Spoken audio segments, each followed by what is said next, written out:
Hello, class of 2025. I'm Peter Gutowski, Deschutes County's Community Development Director, and it's my pleasure to introduce you to the department. My presentation is one of 6 that you will be experiencing before we meet in person on Tuesday, October 28th. So let's go ahead and get started. The Community Development Department's mission is to facilitate orderly growth and development in Deschutes County through coordinated programs that involve land use planning, building, on-site wastewater, and if necessary, code enforcement. We're one of just a handful of counties in the state of Oregon that offers and integrates these services under one roof. Our customers and the general public are able to come into our lobby hours Monday through Friday.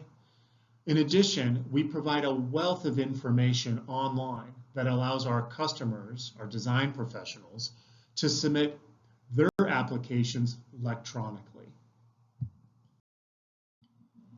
The Community Development Department utilizes a number of advisory committees that are appointed by the Board of County Commissioners, in addition to hearings officers, which are independent land use attorneys under contract.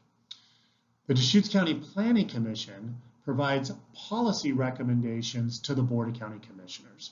An example would be the state legislature changes state law to allow for rural accessory dwelling units in certain locations in the rural environment. Based on the board's direction, staff develops code that would allow for these rural accessory dwelling units. The first hearing that takes place is with the Planning Commission. And they take testimony, receive the materials, the justification, and ultimately make a recommendation to the Board of County Commissioners, who then open their own hearing as they consider changing local code, in this example, for property owners, eligible property owners, to cite a rural accessory dwelling unit. We also rely on hearings officers for land use applications that are controversial, complex, or have a matter of first impression. These types of applications often have engaged members of the public. They may even have some opponents. So hearings officers can convene their own hearing, organized by staff in the planning division, take testimony, review the application materials, and ultimately make a decision that, if it's not appealed, allows somebody to go forward with their land use entitlement to, say for this past example, to develop a rural accessory dwelling unit. Hearings officer decisions can be appealed, and if they are, the Board of County Commissioners has the opportunity to determine if they want to hear an appeal or not. We also have a Historic Landmarks Commission that provides guidance on historic preservation policy, and rarely, there are some instances where our historic resources that we have inventoried are making modifications to the property that requires the Landmarks Commission's review and ultimate approval. An example would be Peterson Rock Garden. It's recently been acquired, and they are contemplating new improvements for that site. And if they do, we would take that application to the Historic Landmarks Commission for their consideration. And then lastly, we have a Bicycle and Pedestrian Advisory Committee. They provide policy recommendations to the Board of County Commissioners as it pertains to bicycle and pedestrian improvements in rural Deschutes County. Now, the Community Development Department consists of 5 divisions. There's the Director's Office, or really it's part of administration. We then have the Planning Division, which consists of current and long-range planning sections. We have an on-site wastewater division. They are agents of the state. They administer state code pertaining to on-site wastewater treatment and improvements and alterations that can impact the functionality of a septic system. The same is true for our building division. They are agents of the state. Our building official takes the lead and provides the requisite guidance for his staff to administer the state building code. And then lastly, and as important, is we have a coordinated services and code enforcement division that coordinate these various types of permits so that they're well orchestrated and synchronized. And the event that there's code enforcement, obviously that would involve a circumstance where someone didn't get the requisite permits and they find themselves addressing that violation and remedying it accordingly. This slide's important because it illustrates in orange the area that is subject to Deschutes County's jurisdiction. It's the rural county that doesn't represent federal land. Deschutes County consists of over 3,000 square miles, and when you factor in federal land and our municipalities, our cities, 78% is outside of our jurisdiction. Now, two follow-up remarks. One is our building division provides building services for the cities of La Pine and Sisters. And in a few areas within our municipalities, our on-site wastewater division also provides oversight for those that are still relying on septic systems. This is the second to last slide of my presentation, and you will recall on the front end, it's the first of 6 that you will be experiencing that provide an overview of the Community Development Department. One of the earlier slides that I showed summarizes our mission statement, which is to facilitate orderly growth and development in Deschutes County through coordinated programs. To provide context of how we do this on a regular basis, the rest of the presentations are going to focus on handling and processing rural accessory dwelling unit applications.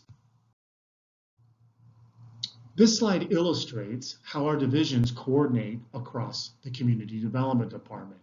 Using rural accessory dwelling units as the example, it starts with the Planning Division, confirming that the underlying zone allows a rural accessory dwelling unit. Then, assuming it does, one has to ensure that the existing septic system that's serving the primary dwelling is capable of handling the additional wastewater load from a rural accessory dwelling unit. What then follows is the requirement of obtaining a fairly straightforward land use permit from the Planning Division and a septic site evaluation that will ensure that the existing septic system can accommodate the new rural accessory dwelling unit. And if it can't, what steps need to be taken to modify that septic system? Now, assuming that there are no issues associated with the septic system, one would then provide architectural designs for the rural accessory dwelling unit, as well as a septic permit showing how the septic system is going to get modified to serve this new dwelling unit. Those plans are submitted and reviewed and coordinated across the department, and then permits are issued. The design professionals representing the property owner are then building the structure and installing the septic system. Those require periodic inspections based on certain stages of the project, and then ultimately the project is final. So this concludes my overview of the Community Development Department. Will Groves, our planning manager, will provide greater details about how rural accessory dwelling units align with our land use and zoning obligations. And I will see all of you on Tuesday, October 28th. Thank you. Hello, I'm Will Groves, Planning Manager for Deschutes County. Today, I'll be telling you about the Planning Division at Deschutes County. The Planning Division primarily deals with zoning, how land is used, development standards, how that land is developed, and land divisions, the creation of new parcels and lots in subdivisions. Planning Division is comprised of 2 divisions: long-range planning, where we have 3.5 planners planning for the future, including development and implementing land use policy with the Board of County Commission, Planning Commission, and community and partner organizations. The Long-Range Planning Division is tasked with updating the comprehensive plan and zoning regulations, coordinating with our cities, Bend, Sisters, Redmond, and La Pine, and agencies on planning projects taking place in the region. In addition, the Long-Range Planning Division participates in legislative sessions and serves on local, regional, and statewide committees focusing on transportation, natural resources, growth management, and economic development. The Long Range Planning Division undertakes major projects for the future of Deschutes County, developing and implementing land use policy. The comprehensive plan and zoning regulations are regularly updated, and the county coordinates with cities and agencies on planning projects in Central Oregon. The current Planning Division has 7 planners and reviews land use applications for compliance with county code and state law. These reviews include zoning, subdivision, and development regulations. In 2024, 660 applications were reviewed. Some of those applications are appealed or directed to public hearings with the hearings officer and the Board of County Commissioners. I will now discuss a workflow for an example project, an accessory dwelling unit. For accessory dwelling unit policy development, first, our Long Range Planning Division monitored Senate Bill 391. We coordinated with the Board of County Commissioners to receive direction to amend the county code, amended the code, and conducted public hearings with the Planning Commission and the Board of County Commissioners to receive public testimony, and then the board adopted an ordinance to implement the new ADU regulations. When an individual property owner wishes to apply for an accessory dwelling unit on their property, they have to apply for a land use permit. This is a coordinated action that requires the interaction of land use planning, environmental soils, and our building division. To get a land use permit, a pre-application meeting first occurs between the planning division and the property owner to identify applicable rules and process. An application is submitted, and staff reviews that application and makes a decision. To the extent that either the applicant or a party to that application, a neighbor or other concerned citizen, believes that there was some error in that decision can be appealed to hearings officers, the Board of County Commissioners, and even into the state courts.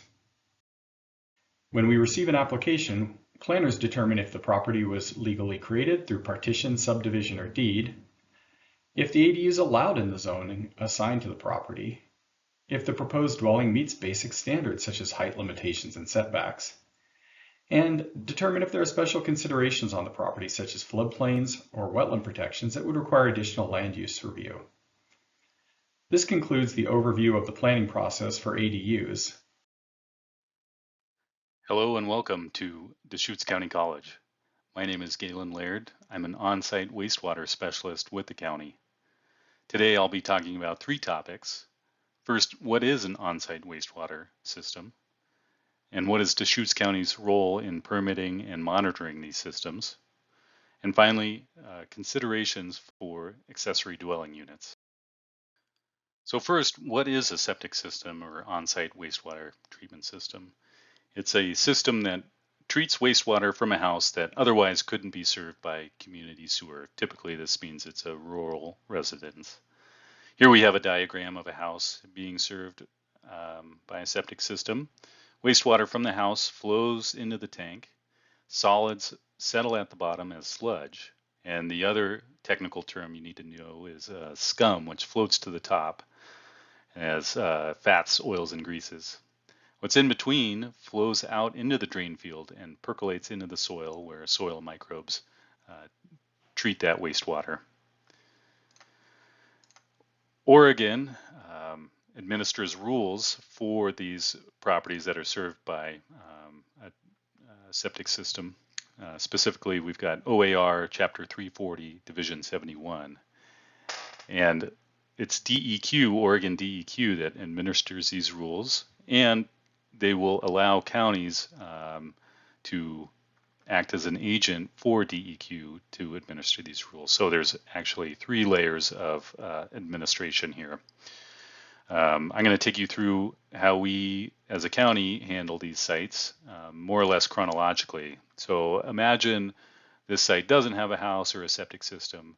As specialists, we'll go out there and dig holes to see how deep the soil is, what kind of structure it has, its texture, whether that's clay or sand, note any setbacks from wells, and determine what kind of system the site can accommodate. Then we'll work with the property owner and installer to design that system to fit the needs, whether that's a 5-bedroom house or a 3-bedroom house, fit the needs of that property. So, and then once we have that design, we move into permitting. We issue the permit, and then once the installer is installing, we'll go out and inspect and make sure that the installation is meeting these rules and our county policies. Eventually, you've got your house and your drain field, but you want a second bedroom or a fourth bedroom. That would fall under any authorizing changes, and that would be another permit that we handle. That also includes changing your residence to a commercial endeavor like a hair salon or something. Given all these changes and records, record keeping is vital to what we do and what we need to do to serve the community. Anybody who's bought or sold a house knows how important keeping good records of what's been done to the property are. We also investigate neighboring properties. What happens is a drain field eventually fails. Eventually that sludge or scum makes its way into the drain field and it clogs up, and that wastewater will surface to the top instead of percolate down. And as you can imagine, it's a foul odor when it reaches the top of the soil.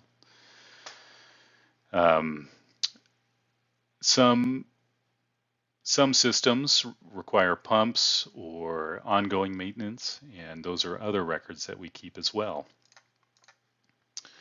Our final program that is within the county is our groundwater protection, and specifically in South County, we have a nitrate problem. Here's that chemical compound NO3-, and when there's incomplete denitrification, nitrates can enter groundwater where drinking water is or surface water and contribute to blue baby syndrome, and it's also a suspected carcinogen.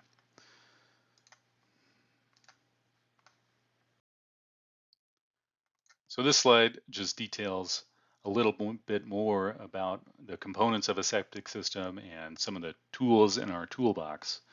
This is just a little more detailed diagram of the previous one. What I want to iterate is that every septic system, regardless of whether it's got a sand filter or an additional ATT pod, always starts with a septic tank. You can't have, though, that sludge or scum flowing into these trenches or sand filters and gumming it up. That leads to premature failure. So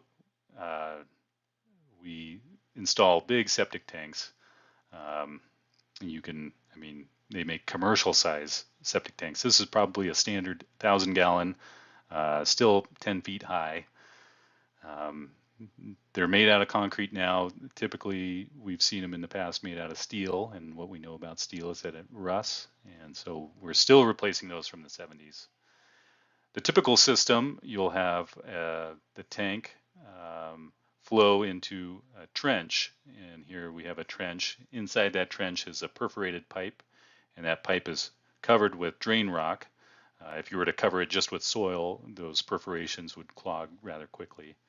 And wastewater percolates through that drain rock into the soil.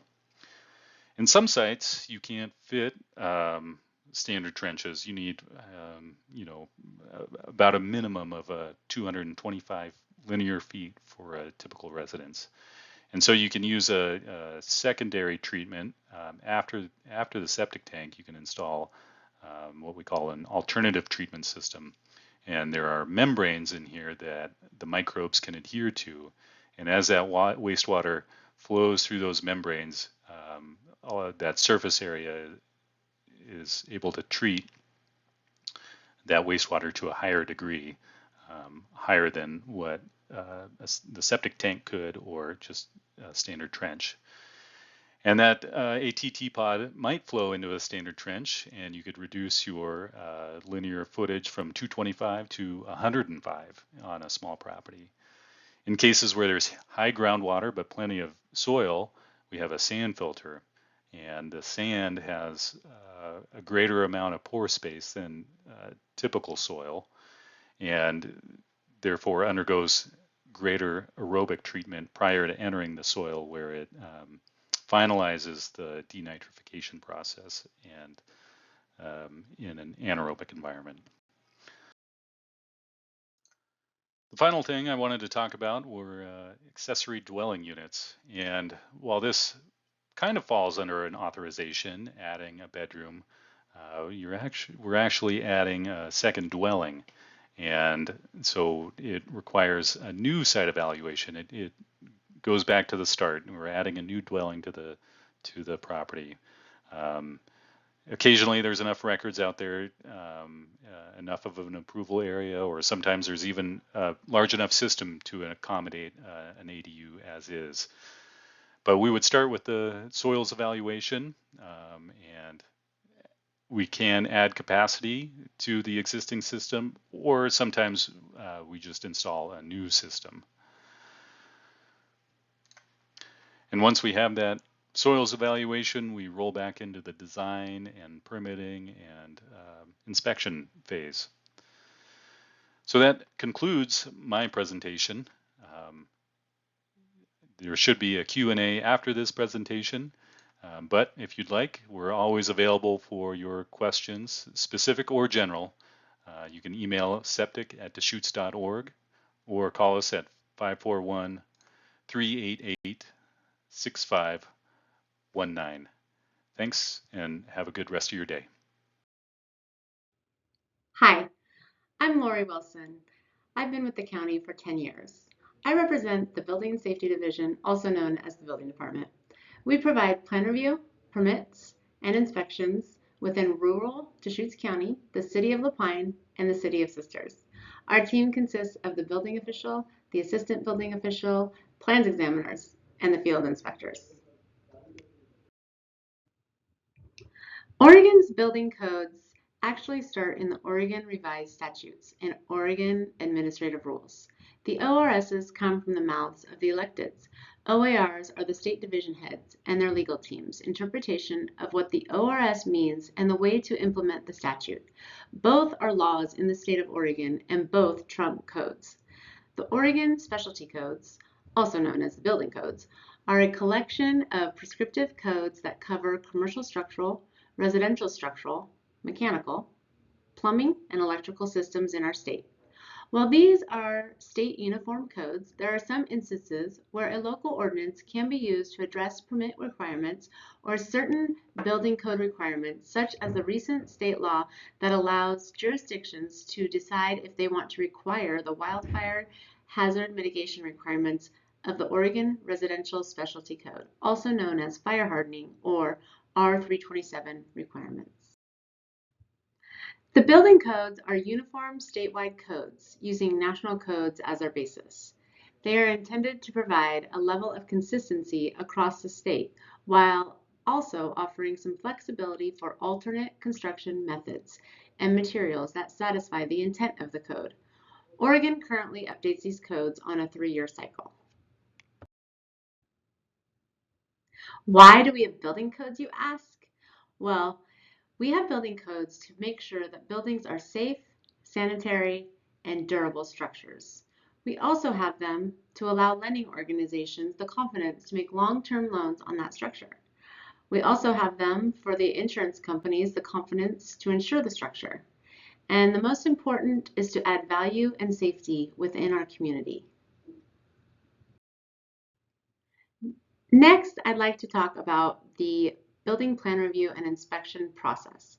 Permits are applied for online through Oregon e-permitting, where you upload PDFs of all the required documents. Once the application is routed for review, one of our plans examiners will review the documents to verify that they meet the state building code requirements. Sometimes corrections or additional information is required before the application can be approved and the permit to be issued.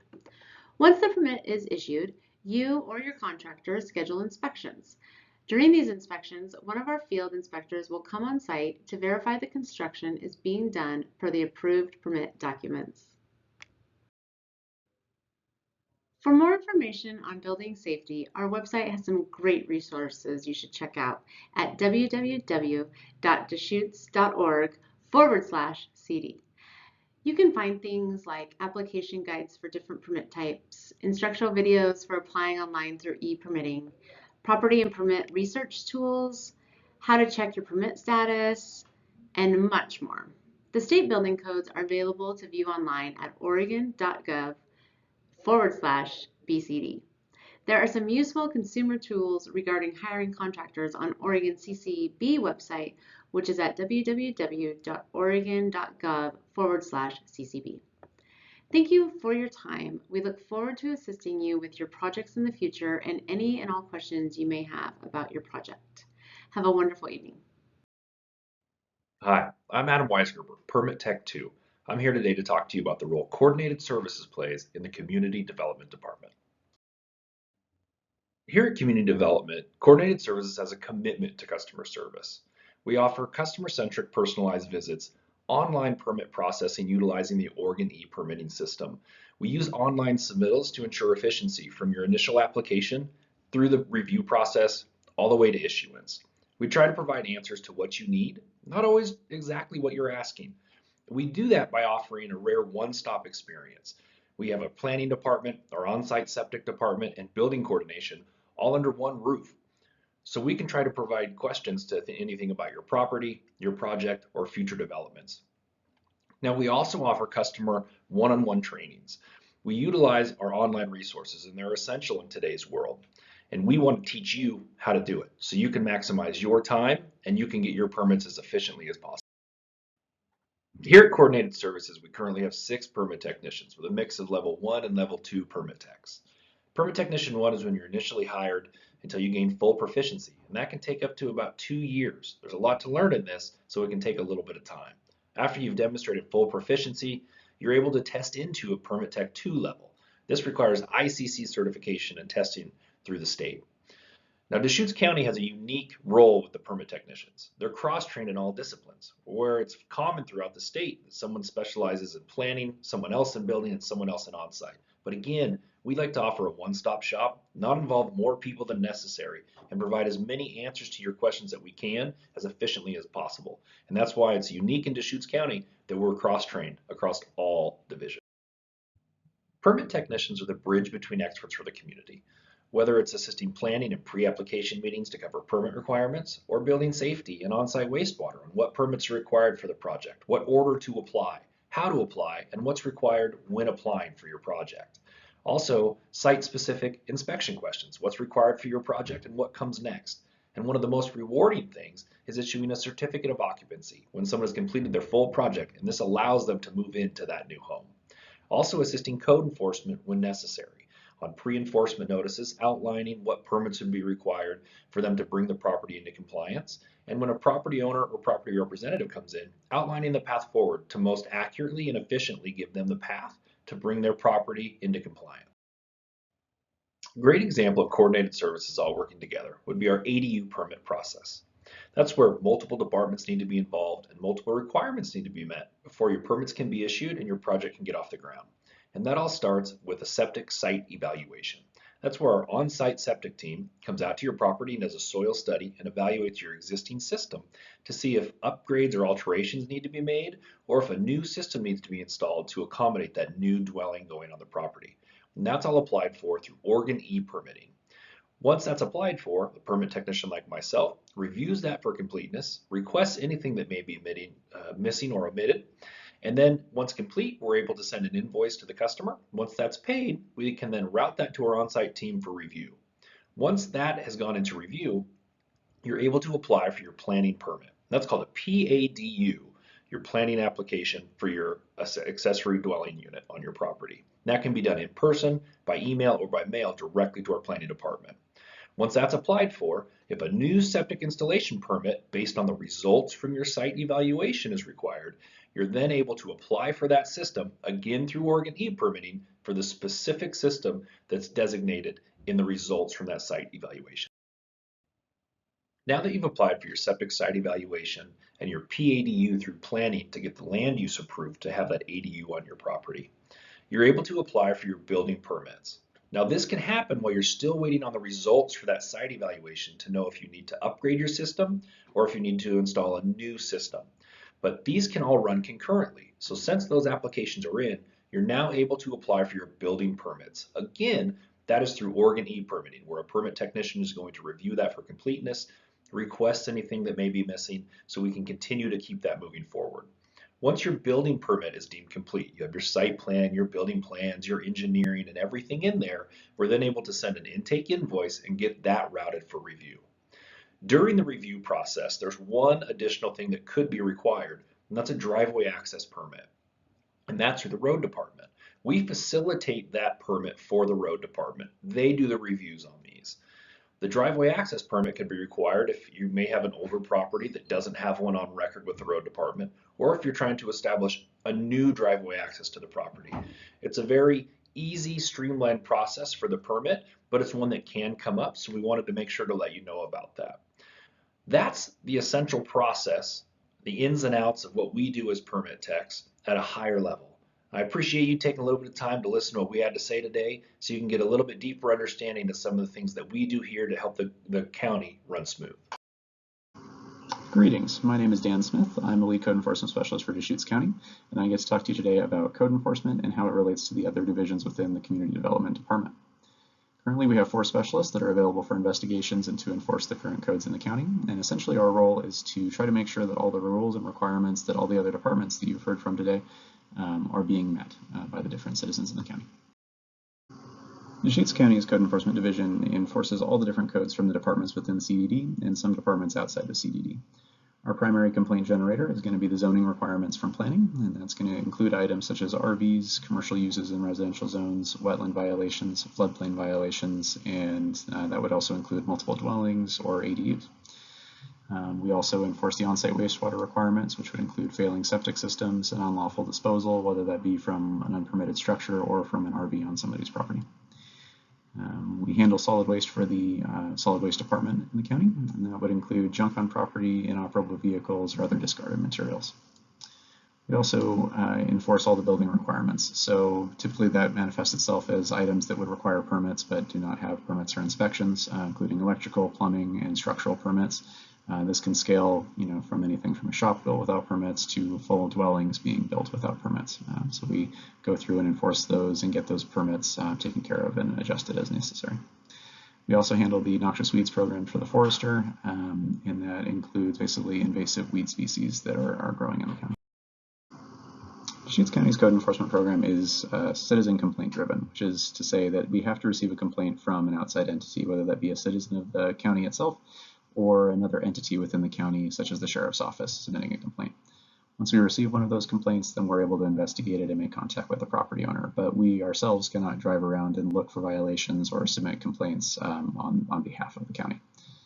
And so once we do an investigation and we make contact with that property owner, our primary goal at that point is for voluntary compliance. So essentially we want to provide all the information to the property owners so that they can take the steps necessary to come into compliance with the county's codes.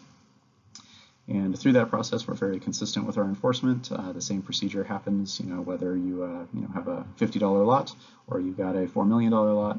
The process is going to be the same for everyone in the county. And our primary objectives are, of course, to maintain the health, safety, and livability of the county. We want to make sure that, ideally, no matter what property that someone buys in the county or someone's living in on the county, it has, met all the requirements, whether that be for safety or whatever else that the planning department and the state has set forth.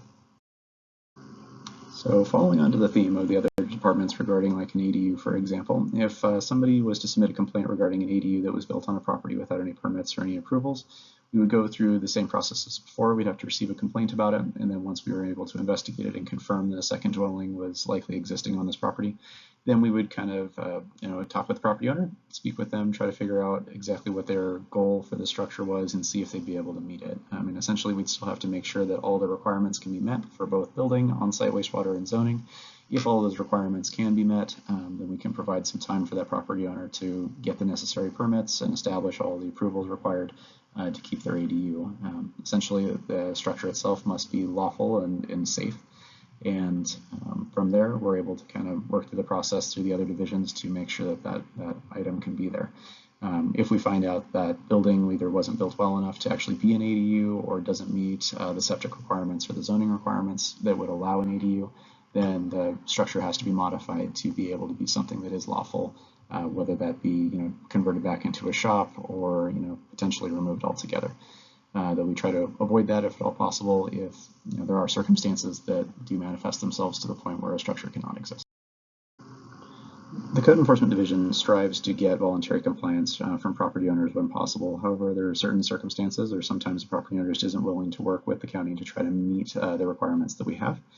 And so we do have different tools available to us to try to compel compliance or eventually to force compliance if necessary. Our first step after we send a notice to a property owner, just informing them that they have the violations on the property and what kind of steps they need to do to fix it. If they don't respond to that, we do have the Sheriff's Office deliver a 30-day warning, essentially letting them know that this is their final opportunity to work with us prior to us taking some enforcement action. And beyond that, we do start doing some civil penalties at that point. We issue a citation for a hearing in front of a hearings officer, and that can have some penalties depending on the type of violation that vary between $1,000 and $2,000 per violation. And we also have established daily fines that occur if the violation still isn't resolved after a hearing. So essentially it's $500 per day that starts accruing on a property that's in code enforcement, and eventually those fines can either become liens on the property or can be used by the county in a foreclosure process to seize the property if necessary.